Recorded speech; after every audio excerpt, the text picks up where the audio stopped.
மருத்துவராவது உங்கள் லட்சியமா? அரசு பள்ளி மாணவர்கள் உட்பட 1000க்கும் மேல் மருத்துவர்களை உருவாக்கிய ஸ்பெக்ட்ரா நீட் அகாடமியில் 2024க்கான நீட் கிராஷ் கோர்ஸ் வகுப்புகள் மார்ச் 20 முதல் ஆரம்பம். அட்மிஷன் நடைபெறுகிறது. பாஜக கூட்டணி கட்சிகளுக்கு சிக்கலின்றி சின்னம் கிடைப்பதாக நாம் தமிழர் கட்சியின் ஒருங்கிணைப்பாளர் சீமானின் குற்றச்சாட்டையும் அதற்கு பாஜக மாநில தலைவர் அண்ணாமலை அளித்திருக்கும் பதிலையும் பார்க்கலாம். கூட்டணி வைத்தவர்களுக்கெல்லாம் சின்னம் கிடைக்குதே. ஐயா ஜி.கே. வாசனுக்கு சைக்கிள் கிடைக்குதே. ஐயா டிடிவி தினகரனுக்கு குக்கர் கிடைக்குதே.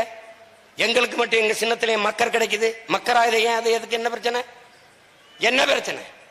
அண்ணன் திருமாவளவனுக்கு பானை சின்னம் பிரச்சனையா இருக்குது. அண்ணன் வைகோவுக்கு பம்பரம் சின்னம் பிரச்சனையா இருக்குது. ஏன் அவர்கள் அந்த கூட்டணியில் இல்லை? என்னது இது? என்னது இது? ஜனநாயக நாடு என்கிறார்கள், சம உரிமை என்கிறார்கள், சம வாய்ப்பு என்கிறார்கள். அப்படி ஒன்றும் தெரியலையே. அப்படி ஒன்றும் தெரியல. நீதிமன்றத்துக்கு போனா நீதிமன்றத்தில் வழக்காக்கவே முடியலையே. வழக்காகவே ஆகல. அப்புறம் என்ன பண்றது? ஏதோ ஒரு சின்னத்தை கொடுப்பா. ஆட்டோ கேட்டா அது ஒரு ஆளுக்கு, தீக்குச்சி கேட்டா அது ஒரு ஆளுக்கு, தென்னை மரம் கேட்டா அது ஒரு ஆளுக்கு. யாருன்னே கண்டுபிடிக்க முடியாது அந்த ஆளுகளை. கடைசியா என்ன பண்ண? நீ ஏன் இந்த மைக்கை நீட்டின? இப்ப பாரு, அந்த மைக்கு என்ன பாடு என்கிட்ட மாட்டிக்கிட்டு படுது அப்படின்னு பாரு. என்ன பாடுபடுது? இந்தியா முழுமைக்கும் யார் ஓட்டு கேட்டாலும் ஏன் சின்னத்துக்கு முன்னாடி தான் கேட்கணும். ஒன்னும் பண்ண முடியும்.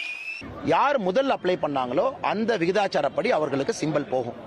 இன்னைக்கு நீங்க பாருங்க, தமிழ் மாநில காங்கிரசுக்கு சைக்கிள் சின்னம் கிடைச்சிருக்குன்னா, தமிழ் மாநில காங்கிரசுக்கு முன்பு சைக்கிள் சின்னத்துல யாரும் அப்ளை பண்ணாம இருந்திருக்கணும்.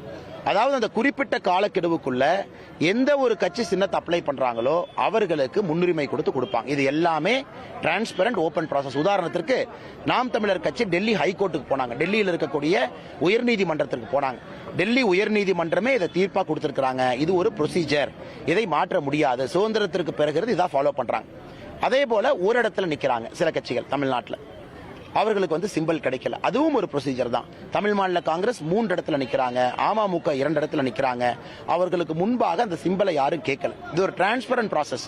எப்பொழுது கூட சென்னை உயர்நீதிமன்றத்திற்கு போலாம், எலெக்ஷன் கமிஷன் டெல்லியில் இருக்கிறனால டெல்லி உயர்நீதிமன்றத்திற்கு போலாம். அவர்கள் எல்லோரும் போயிருக்கிறாங்க கோர்ட்ல. கோர்ட்லயும் எலெக்ஷன் கமிஷன் செய்திருப்பது சரி என்று சொல்லி இருக்கும் பொழுது என்ன கருத்து சொல்றதுங்க? யாருக்குமே இதுல எந்தவித அநியாயமும் நடக்கல. மருத்துவராவது உங்கள் லட்சியமா? அரசு பள்ளி மாணவர்கள் உட்பட 1000க்கும் மேல் மருத்துவர்களை உருவாக்கிய ஸ்பெக்ட்ரா நீட் அகாடமியில் 2024க்கான நீட் கிராஷ் கோர்ஸ் வகுப்புகள் மார்ச் 20 முதல் ஆரம்பம். அட்மிஷன் நடைபெறுகிறது.